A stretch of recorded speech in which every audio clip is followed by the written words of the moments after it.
पहाड़ों पर लगातार हो रही बारिश का असर कुरुक्षेत्र में अब साफ दिखाई देने लगा है। शाहबाद की मारकंडा नदी उफान पर है और इसमें 14,000 क्यूसेक से ज्यादा पानी पहुंच चुका है।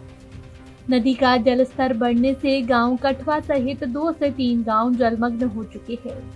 गांव कठवा को जोड़ने वाली सड़क पूरी तरह से पानी में डूब गई है, जिससे कई गांव का संपर्क टूट गया है। बाढ़ जैसे हालात के कारण हजारों एकड़ कृषि भूमि पानी में डूब गई है। किसानों की खड़ी फसलों को भारी नुकसान पहुंच चुका है। खेतों में कई फीट तक पानी भर जाने से किसानों की चिंता बढ़ गई है। ग्रामीणों का कहना है कि यदि पानी की निकासी जल्दी नहीं हुई तो बड़ा नुकसान हो सकता है। बंद लगाने की कोशिश की, लेकिन प्रशासन वहां आके खड़ गया और उसने हमें रोका है, भाई आप यहाँ पे बंद नहीं लगा सकते। अब इसकी जिम्मेवारी किसकी है? लाखों के हिसाब से लोगों का नुकसान हो रहा है। किसानों ने पहले तो पानी जल्दी आ गया था, फसलें नहीं लगी थी, लेकिन अब की बार तो लाखों रुपये लगा के फसलें भी लगा दी गई हैं और वो भी आपके सामने डूब चुकी हैं। कौन जिम्मेवार है जनाब? इसका कोई जिम्मेवार नहीं है। तो इसका हल क्या नजर आता है, क्या हल निकल सकता है? सर हल देखिए, जो इलीगल माइनिंग हुई है, अगर वो प्रॉपर तरीके से माइनिंग होती, इसका हल जरूर निकलता।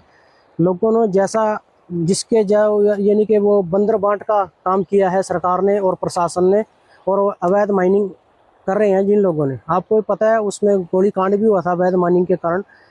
सबसे बड़ा कांड हमारे गांव का है अवैध माइनिंग। आसपास से कुछ किसान मट्टी बेच देते हैं और मारकंडे की प्रॉपर सफाई नहीं हो पाती, जिसके चलते यहाँ पे अगर 5,000 क्यूसेक पानी भी आता है मारकंडे में, वो भी हमारे गांव से क्रॉस होता है और गांव के हालात आपके सामने हैं, बद से बदतर हर बार हो रहे हैं। जानना चाहूँगा लगभग कितने एकड़ फसल तंगोर और कठवा की या कलसाना की आसपास गाँव की डूब जाती है? लगभग सर 2,000 एकड़ के आसपास फसल बिल्कुल तबाह हो चुकी है। तो जैसे कि आप देख रहे हैं कि मैं देख रहा हूँ अभी भी नई नई ताज़ी फसल लगी है, तो ये सारी खत्म हो जाएगी? बिल्कुल गोल्डी जी, लास्ट टाइम तो ये था भी 20 जून को पानी आ गया था, उस टाइम तो फसल लगी नहीं थी, लेकिन अब की बार तो किसानों ने अपना खून पसीने की कमाई लगाई थी फसल पे। उनको ये अंदेशा था, जैसे मौसम विभाग ने कहा था बारिश कम होएगी, शायद इनको ये था भी अब की बार शायद पानी ना आए, लेकिन उसके बावजूद भी यहाँ बारिश कम है। पहाड़ों में बारिश होने के कारण और पानी के ये हालात हो चुके हैं आज गाँव में, जो पिछले साल की तरह थे वैसे ही अब बन चुके हैं। झरने की तरह, दरिया की तरह पानी बह रहा है। ऐसा लग रहा है कि मारकंडे का रुख ही इधर हो गया, मारकंडा ही सारा इधर आ गया। बिल्कुल सर, अभी मैसेज देखिए मोबाइल पे भी आने स्टार्ट हो गए हैं स्कूलों के। कठवा गांव में ना तो बस आएगी और कठवा गांव के सभी स्कूल के बच्चों की छुट्टी है।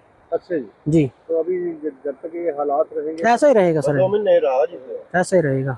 मोटरसाइकिलें, गाड़ियाँ, अभी 2-3 डेथ भी हो रही है गांव में, रिश्तेदारों ने भी आना है। अब यहाँ से उनको ट्रैक्टर ट्रैली पे लेके जाएंगे, अगर कोई ऐसी मिसहैपनिंग हो जाती है हमारे गाँव के लिए बहुत बड़ी समस्या है। तो अमरिंदर सिंह, कहीं ना कहीं अगर बात एक इंसानी जीवन की हो रही है, उसके बाद हम करें पशुओं की, पशुपालक लोग हैं, कहीं ना कहीं चारे की दिक्कत रहती होगी, बहुत ज्यादा समस्या। बिल्कुल सर, बिल्कुल आप देख ही सकते हो, इस पानी में कहाँ चारा रहेगा, सब खत्म हो चुका है। यहाँ पे जो सूखा चारा था, भूस वगैरह, वो भी पानी में गड़ जाता है।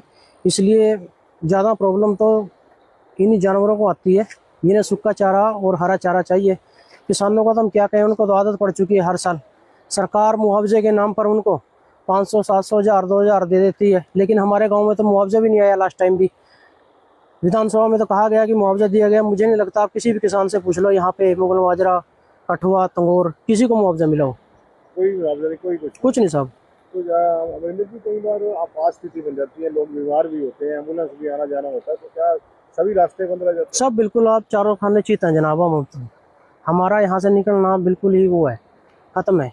अपनी जिम्मेवारी पे अपनी जान जोखिम में डाल के कोई कुछ मर्जी कर ले, सरकार और प्रशासन का हमारे गाँव के प्रति बिल्कुल ही रुख बिल्कुल खत्म है। ग्रामीणों ने सरकार और प्रशासन के खिलाफ नाराजगी जताते हुए कहा कि हर साल बाढ़ से बचाव के बड़े बड़े वादे किए जाते हैं, लेकिन जमीनी स्तर पर कोई स्थायी समाधान नहीं किया जाता।